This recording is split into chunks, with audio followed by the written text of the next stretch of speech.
Assalamualaikum warahmatullahi wabarakatuh. Perkenalkan, nama saya Fatur Humaydi Priyanto dan di sini saya ditemani oleh partner saya yang bernama Fali Abid.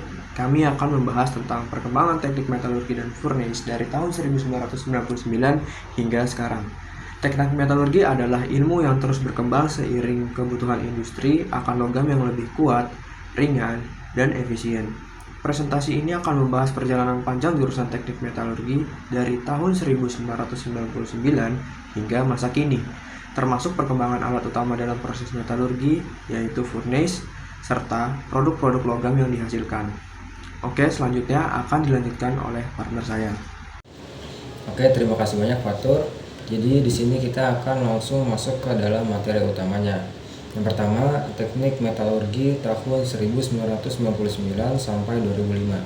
Pada akhir tahun 90-an hingga awal 2000-an, jurusan teknik metalurgi lebih banyak fokus pada teori dasar ekstraksi logam dan pengolahan mineral. Kurikulumnya masih terbatas pada proses pyrometalurgi tradisional.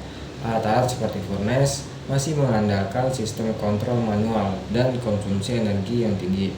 Produk logam di masa ini umumnya digunakan untuk keperluan konstruksi dan infrastruktur dasar. Selanjutnya, perkembangan pada tahun 2006 sampai 2012, di mana awal modernisasi.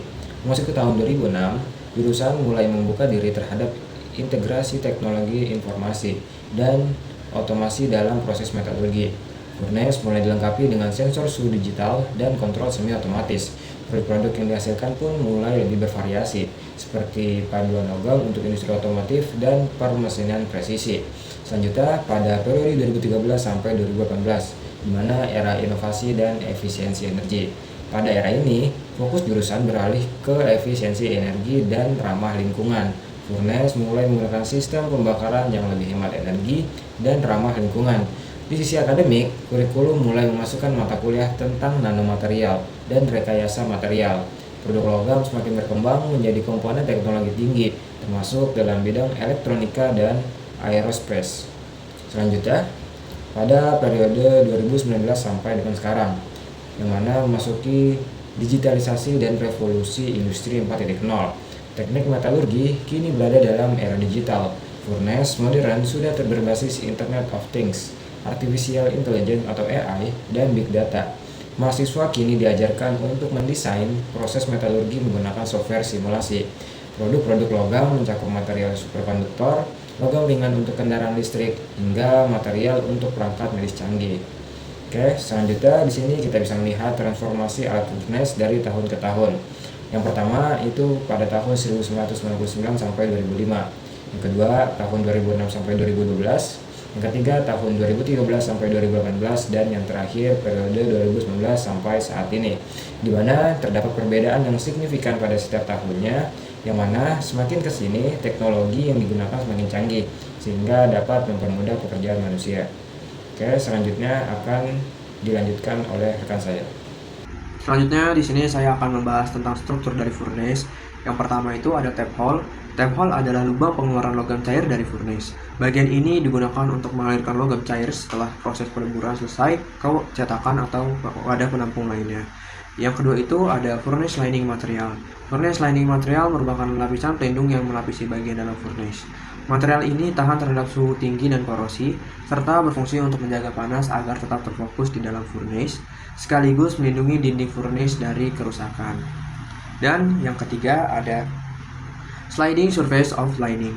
Permukaan geser dari lining ini memungkinkan pelapis dalam furnace bisa diganti atau diperbaiki dengan mudah. Fungsinya penting agar pemeliharaan furnace bisa dilakukan tanpa perlu membongkar seluruh sistem. Dan selanjutnya yang keempat yaitu ada induction coil plaster. Ini adalah lapisan pelindung untuk coil induksi. Coil induksi menghasilkan medan elektromagnetik yang memanaskan logam secara efisien. Plaster berfungsi sebagai isolator dan pelindung agar coil tetap aman dari suhu ekstrim. Dan selanjutnya yang kelima ada backlight pillar. Pilar ini terbuat dari bahan tahan panas dan tahan listrik seperti backlit. Digunakan sebagai penopang struktural pada bagian dasar furnace untuk menahan beban dan tekanan saat proses peleburan berlangsung. Dan yang selanjutnya yaitu keenam ada preformer unit on furnace bottom. Unit ini adalah struktur padat yang sudah dibentuk sebelumnya dan dipasang di dasar furnace. Fungsinya sebagai penyangga utama logam cair dan juga membantu mendistribusikan panas secara merata dari bawah. Dan selanjutnya yang ketujuh yaitu ada Heat Preservation Furnace Cover. Penutup furnace ini dirancang untuk menahan panas di dalam ruang peleburan. Dengan sistem isolasi termal yang baik, cover ini membantu mengurangi kehilangan panas dan menjaga suhu tetap stabil saat proses berlangsung. Dan yang kedelapan ada Performance Unit on Furnace Top. Sama seperti bagian bawah, bagian atas furnace juga menggunakan struktur performance yang berfungsi sebagai untuk mengarahkan panas dan melindungi komponen internal dari suhu tinggi. Selanjutnya ke-9 ada Protective Screening. Layar pelindung ini dipasang di sekitar area penting untuk mencegah percikan logam cair keluar dan melindungi operator dari paparan langsung panas tinggi atau gangguan elektromagnetik. Dan yang ke-10 ada Magnet Yoke. Magnet yoke merupakan struktur logam yang membantu memperkuat medan magnet dari koil induksi. Fungsi utamanya adalah meningkatkan efisiensi pemanasan logam serta menjaga agar medan magnet tetap fokus ke area peleburan. Dan yang terakhir ada ejector. Ejector adalah bagian yang membantu mengeluarkan atau mendorong logam cair dari dalam furnace ketika proses sudah selesai. Sistem ini berbentuk mekanik atau hidrolik dan penting untuk mempercepat proses penuangan logam cair secara aman dan efisien. Di seluruh presentasi ini dapat disimpulkan bahwa teknik metalurgi menunjukkan transformasi luar biasa dari pembelajaran konvensional menuju digitalisasi total.